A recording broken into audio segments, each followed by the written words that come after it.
Гласот на Америка на македонски. Преку една деценија вашиот прозорец кон САД. А сега, директно од студиото во Вашингтон. Добро вечер. Ова е ТВ журналот Newsflash на Гласот на Америка на македонски. Со вас во оваа емисија ќе биде Јане Бојаджиевски. Председателот Обама на самитот на Г20 во Кан, каде главна тема стана решавањето на должничката криза во еврозоната. Во Калифорнија, движењето Окупирај го Окланд се шири, принудија затварање на главното пристаниште во градот. Следат вестите. Грчкиот референдум за европската помош за задолженоста стана централно прашање на самитот на групата 20 водечки економии во Кан, Франција. Американскиот председател Барак Обама одвоено се сретна со германската канцеларка Ангела Меркел и францускиот председател Никола Саркози, непосредно пред почетокот на самитот. Обама изјави дека Европската унија презела некои важни чекори за проблемот и се надева дека Г20 ќе успее да излезе со сеопфатна стратегија за кризата. На вчерашната итна средба на европските лидери пред Г20, Саркози и Меркел рекоа дека Грција нема да добие ниту цент повеќе, освен доколку не се придржува до договорот за намалување на задолженоста на половина, постигнат минатата недела. Американскиот пазар на труд минатата недела забележал мал напредок. Бројот на ново пријавени за социјална помош поради невработеност се намалил за 9.000 на 397.000 според владини податоци. Протестот на илјадници лица, припадници на движењето Окупирај го Окланд, принуди затварање на главното пристаниште во градот во Калифорнија. Идолот на тинеџерите Џастин Бибер негираше дека е татко на бебето на 20-годишна обожавателка, која тврди дека воделе љубов по еден концерт во Лос Анџелес.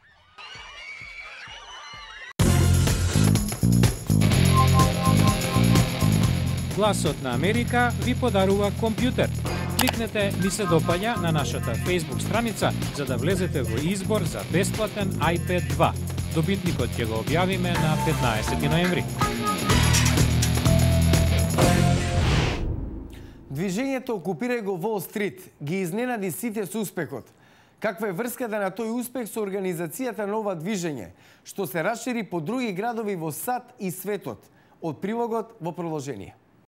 Окупирај го Wall Street покажа дека најсилната негова карактеристика е организирањето. Во малиот парк во приватна собственост, каде е базата на протестот, престојуваат неколку стотици демонстранти. За викендите оваа бројка достига и илјадници.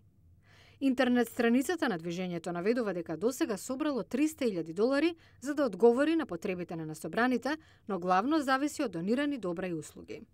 Подвижна кујна се грижи демонстрантите да имаат 3 оброка дневно. Така наречената комфорт станица обезбедува се што е потребно за кампување преку ноќ.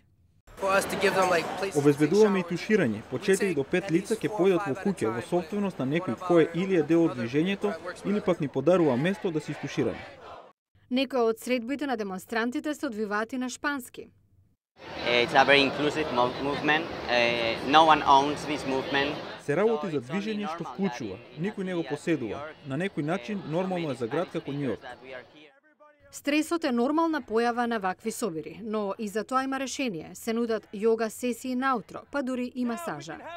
Окупирај го Wall Street без друго резултираше во нешто посилно од поединечните учесници, заедница на луѓе кои видливо се поддржуваат. На викендов одржаниот македонски филмски фестивал во Торонто, документарецот "Вториот живот" на режисерката Сандра Данилович покрена интересно прашање. Кога би можеле да правите се што ќе посакате, што би направиле? Документарецот е своевиден амалгам на реалноста и виртуелниот свет. Гласот на Америка разговараше со Данилович во Торонто.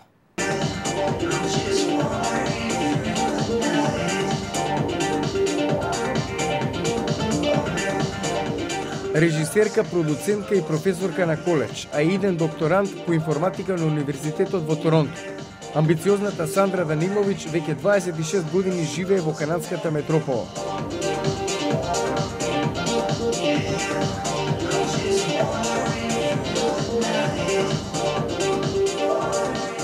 Во документарецот "Втор живот" го истражува виртуелниот свет во видеоигрите. Решив да го сликам во Second Life. Тоа е една игра, виртуелна игра, онлайн, што може да се влезе и да се направи, да се конструира еден аватар и така. И решив да сликам еден филм внатре во тој свет, во тој виртуелен свет на Second Life. Ние веќе живееме во виртуелен свет, резигнирана е Даниловиќ. Со тоа што комуницираме со телефони, со мобилки, преку интернет, на Facebook, на Twitter, на имейл, и тоа е еден голем, тоа го чини еден голем дел на нашиот живот. Тоа е еден тип на виртуелен една виртуелна живеечка.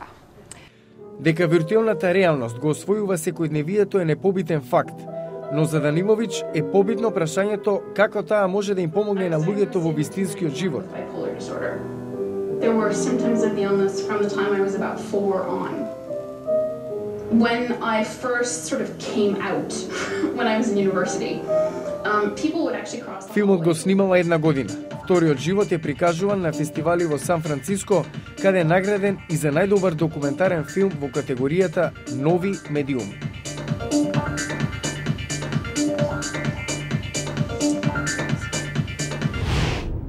А утре во News Flash, Гласот на Америка ви подготви разгледница од Торонто. Мултикултурноста на канадската метропола се одразува и во рестораните. Од медитеранска преку ексклузивна француска кујна па се до морски специјалитети од Тајланд. Гледате утре во News Flash. Утре во News Flash, Торонто, метропола со милион вкусови.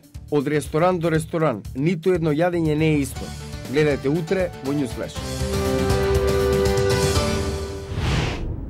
Го гледавте News Flash на Гласот на Америка на македонски. Јас сум Јане Бојаджиевски од студиото во Вашингтон. Побрзете, на 5 ноември истекува рокот да се пријавите за нашата наградна игра. Гласот на Америка ви подарува компјутер. Кликнете дека ви се допаѓа нашата Facebook страница за да влезете во конкуренција за iPad 2.